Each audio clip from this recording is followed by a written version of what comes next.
você já falou um pouquinho dela, mas ele diz assim: seria o segundo e o terceiro ais, referentes aos 1260 anos da influência da Igreja e as duas guerras mundiais?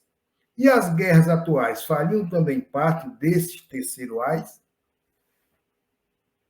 Pelo conhecimento dito pelos Espíritos, pelos registros contidos no Apocalipse do livro de João, nós definiríamos os dois ais do Apocalipse bem divididos assim. O primeiro ais, a Guerra das Cruzadas, que nós já falamos.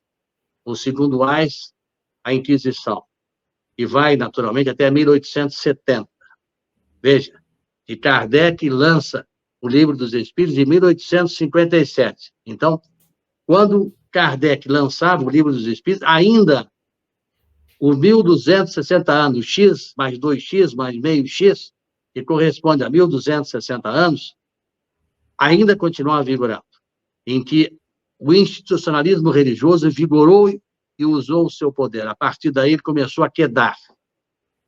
O terceiro ais representa, na verdade, o início do período da transição planetária, que começa em 1757 e vai até 2057, onde deverão de ocorrer, neste período de 300 anos,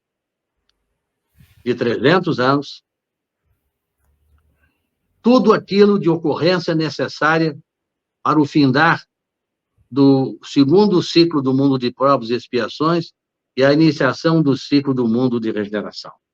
Se a Guerra dos Cruzados levou 195 anos, quase 2 séculos, se a Inquisição levou 5 séculos, o terceiro ais leva 3 séculos até apresentar os últimos sinais, que são os sinais já de premonição do mundo espiritual e de seus mensageiros, anunciando um novo mundo de regeneração.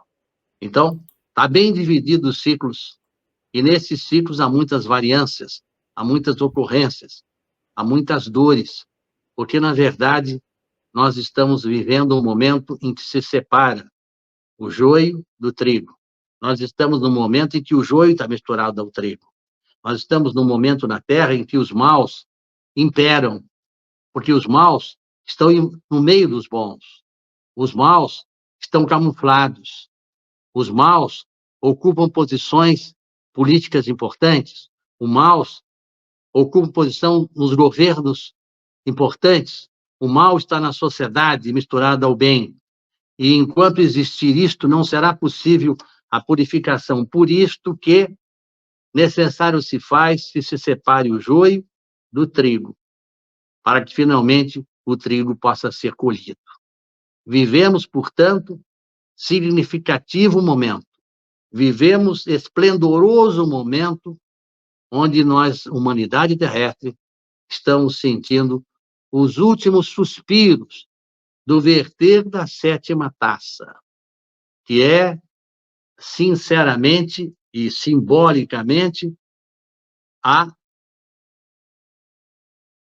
o momento adequado em que se cumprirá aquilo previsto pelos velhos profetas como Isaías, Ezequiel, Daniel, previstos naturalmente por João, o evangelista, previstos por Kardec na sua 3ª obra, e mais do que isto também, previsto pelo médium extraordinário chamado Francisco Cândido Xavier.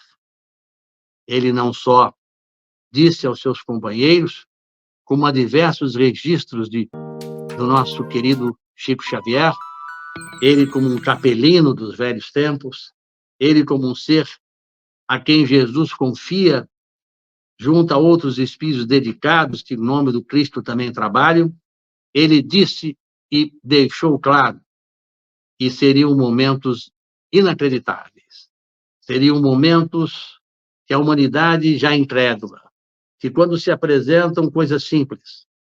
Jesus, por exemplo, trouxe uma mensagem de uma simplicidade extraordinária. Ele disse que a maneira para chegar ao caminho dos céus era amar o seu semelhante como pudesse amarmos a nós mesmos. Que era fazer o bem como gostaríamos que fizessem para nós. E que era perdoar como gostaríamos que fosse perdoado. Em 3 pontos ele apresenta o caminho dos céus. E aí o que as criaturas fizeram com isto? Recitaram, colocaram em livros, transformaram em rituais, mas nunca fizeram o que o texto lhes colocou. Nós não amamos, nós somos violentos, nós não perdoamos, nós vamos à desforra.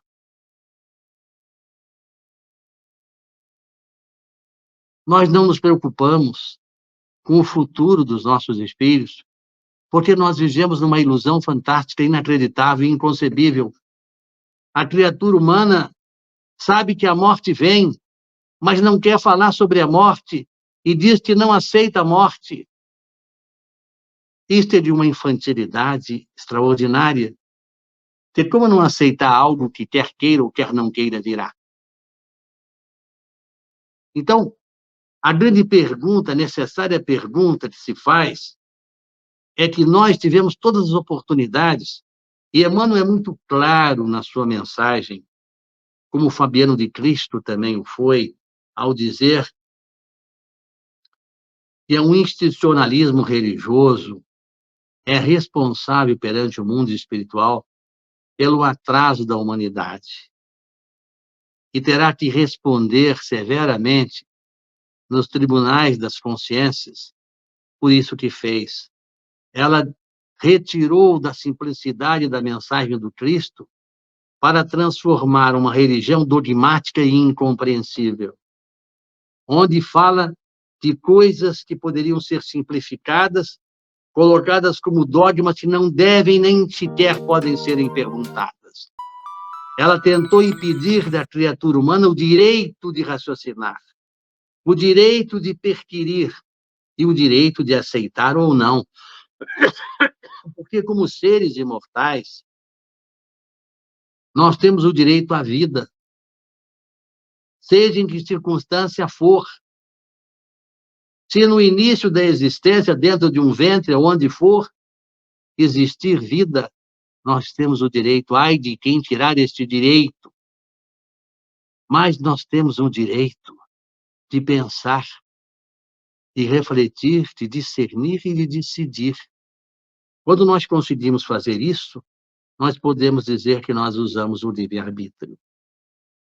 E nós temos o arbítrio de desejar o melhor ou o pior para os nossos espíritos.